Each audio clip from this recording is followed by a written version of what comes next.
നല്ല അടിപൊളി കുഞ്ഞമത്തി കിട്ടുകയാണെങ്കിൽ ഇതൊന്ന് ട്രൈ ചെയ്ത് നോക്കി. സംഭവം പൊളിയാണ് കേട്ടോ.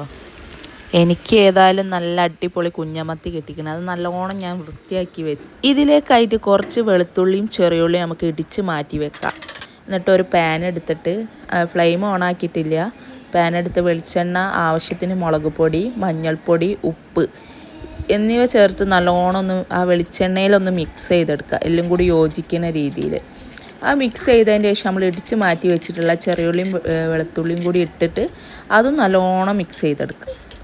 ഇതിന് മുന്നേ കുറച്ച് പുളി വെള്ളത്തിലിട്ട് പിഴിഞ്ഞ് വെച്ചിന്. അത് ആവശ്യത്തിനനുസരിച്ച് നമുക്ക് എത്രയാണോ വേണ്ടത് അതിനനുസരിച്ച് ചേർത്ത് എടുക്കുക.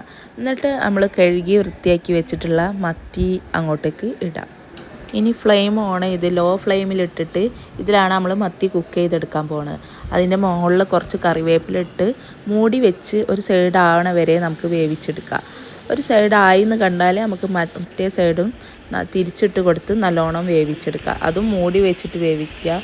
ഈ ചെറിയ മത്തിയും കൂടിയാണ്. മത്തി എന്തായാലും നല്ലോണം കുക്കാവും. ഉടഞ്ഞു പോവാതെ ശ്രദ്ധിക്കുക.